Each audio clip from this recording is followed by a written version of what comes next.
संगीत के लेजेंड कहे जाने वाले किशोर कुमार की पुण्यतिथि पर उनसे जुड़े कई किस्सों ने सुर्खियां बटोरी, जिनमें से एक किस्सा है उनकी शादीशुदा जिंदगी से जुड़ा। गीतों में जान डालकर हिंदी सिनेमा को इतने हिट गाने दिए हैं कि उन्हें और उनकी आवाज को शायद ही कोई भुला सकता है, या फिर यूं कहें कि इस बात से शायद ही कोई नकारेगा कि उनके गानों के धुन का जादू इस कदर श्रोताओं पर चला कि आज भी उनके धुन को नए गानों के साथ नया नाम देने की कोशिश की जाती है। मगर किशोर दा के गानों का रंग आज भी नहीं उतरा श्रोताओं के दिल से। लेकिन आज हम आपको उनके गानों की नहीं बल्कि उनकी शादियों से जुड़े कुछ अनसुने पहलुओं का जिक्र करते हुए ये बताना चाहेंगे कि क्यों हो गई थी उनकी शादी असफल। आपको बता दें कि किशोर कुमार ने चार शादियां रचाने के बाद भी एक खुशहाल शादीशुदा जिंदगी नहीं जी। तो चलिए बताते हैं आपको कि आखिर क्या थी वो वजह जो किशोर दा की शादियों की असफलता का कारण बन गई। ऐसा माना जाता है कि उनकी एक भी शादी ज्यादा समय तक नहीं टिक पाई।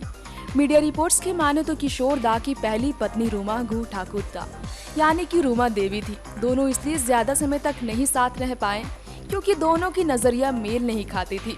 रूमा अपना करियर बनाना चाहती थी मगर किशोर दा उनसे घर की देखभाल की उम्मीद रखते थे, इसलिए दोनों ने अलग होने का फैसला किया।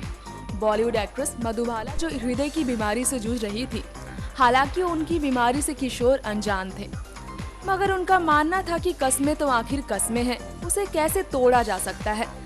मधुबाला से दूसरी शादी रचाने के बाद किशोर ने लगभग 9 साल तक उनकी सेवा की और फिर उन्होंने अपनी आंखों के सामने ही उन्हें इस दुनिया को छोड़ते हुए देखा। वहीं किशोर दा ने एक बातचीत के दौरान ये भी बताया कि उनकी तीसरी पत्नी यानी कि योगिता बाली से शादी तो उन्होंने की, मगर वो शादी भी उनकी ज्यादा दिन इसलिए नहीं टिक पाई क्योंकि योगिता किशोर के साथ अपने रिश्ते को लेकर ज्यादा गंभीर नहीं थी। मजबूरन उन दोनों को अलग होना ही पड़ा। चौथी और आखिरी शादी किशोर ने लीना चंद्रवारकर के साथ रचाई। लीना के बारे में बताते हुए किशोर की उदासी साफ झलक पड़ी थी। दुख की बात यह है कि इस शादी के बेहद कम ही दिन गुजरे थे कि किशोर दा इस दुनिया को खुद ही छोड़कर चले गए। कुछ इस तरह अपनी शादी की असफलता को व्यक्त किया था किशोर ने, जो भले ही आज हमारे बीच नहीं है मगर उनकी आवाज अब भी गीतों की दुनिया में अपना राज करती है। नेक्स्ट 9 न्यूज़ से तृप्ति की रिपोर्ट।